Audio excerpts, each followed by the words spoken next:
Assalamualaikum warahmatullahi wabarakatuh. Di video kali ini aku akan menjelaskan tentang Ma'rifatul Insan bagian ketiga, yaitu Taqotul Insan. Taqotul Insan dapat kita artikan juga sebagai potensi manusia. Dengan memahami Ma'rifatul Insan, tentunya ada bagian yang tidak terpisahkan tentang potensi manusia yang sangat besar yang diberikan dari Sang Maha Esa. Tentunya yang diberikan itu sangat berperan bagi manusia dalam menjalankan tugas sebagai pemimpin di muka bumi ini. Lalu, apa saja potensi yang telah diberikan itu? Kita langsung aja ke videonya. Potensi yang diberikan Allah kepada manusia meliputi potensi pendengaran, penglihatan, dan hati.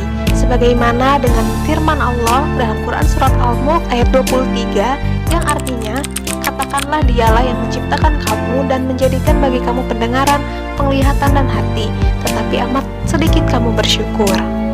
Ketiga potensi ini akan memberikan kemampuan kepada manusia untuk menentukan dan memilih jalan hidupnya sendiri. Manusia diberikan kebebasan untuk menentukan takdirnya. Semua itu tergantung dari bagaimana mereka memanfaatkan potensi yang melekat dalam dirinya. Potensi yang pertama adalah pendengaran. Pendengaran secara bahasa adalah kemampuan untuk mengenali suara. Dalam manusia dan binatang bertulang belakang, hal ini dilakukan terutama oleh sistem pendengaran yang terdiri dari telinga, saraf-saraf, dan otak. Sedangkan pendengaran menurut pandangan perspektif Islam adalah mendengarkan ajaran-ajaran agama Allah yang disampaikan kepadanya oleh Rasul-Rasul Allah. Diberinya manusia hati, akal, dan pikiran untuk memikirkan, merenungkan, menimbang, dan membedakan mana yang baik bagimu dan mana yang tidak baik, mana yang bermanfaat, mana yang tidak bermanfaat. Sebenarnya dengan anugerahnya itu manusia dapat mencapai semua yang baik bagi dirinya sebagai makhluk Allah. Potensi yang kedua adalah penglihatan. Penglihatan adalah kemampuan untuk mengenali cahaya dan menafsirkannya, yang dimana itu adalah salah satu dari indera. Alat tubuh yang digunakan untuk melihat adalah mata. Potensi penglihatan manusia itu sangatlah besar. Mata manusia memiliki kemampuan luar biasa untuk membedakan berbagai macam objek, sehingga lahir penafsiran dari hal yang mata lihat. Allah memberikan penglihatan sebagai anugerah. Dianugerahinya pula manusia mata yang dengannya ia dapat melihat, memandang, dan memperhatikan kejadian alam semesta ini. Potensi yang ketiga adalah hati. Hati menurut sains merupakan sebuah kelenjar yang terbesar di dalam tubuh manusia. Ini terletak dalam rongga perut sebelah kanan, tepatnya di bawah diafragma. Berdasarkan fungsinya, hati juga termasuk sebagai alat ekskresi. Selain itu, dalam hadis juga ada menyebut tentang kepentingan peranan hati dalam menentukan akhlak seseorang. Bahkan Rasulullah SAW menyifatkan bahwa baik atau buruk akhlak seseorang itu bergantung kepada hatinya. Dengan diberikannya potensi oleh Allah Subhanahu wa Ta'ala, yaitu pendengaran, penglihatan, dan hati, maka diberikanlah manusia sebuah tanggung jawab.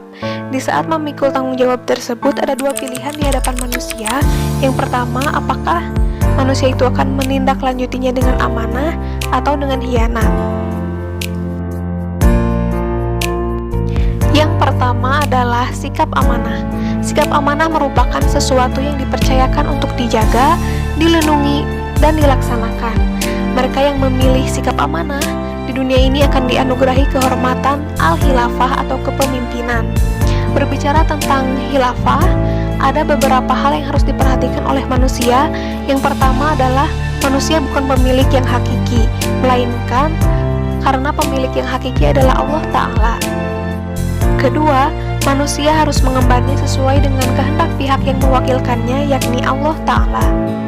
Yang ketiga, dalam mengembannya, manusia tidak boleh menentang peraturan yang telah ditentukan oleh Allah Ta'ala.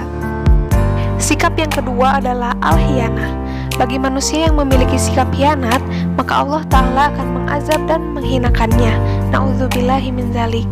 Mereka yang tidak mau menggunakan potensi dirinya untuk beribadah diumpamakan oleh Allah Ta'ala dengan berbagai perumpamaan yang hina, yaitu yang pertama adalah kal-an'am atau bagaikan binatang ternak. Perumpamaan ini digunakan untuk orang-orang yang lalai terhadap kewajibannya.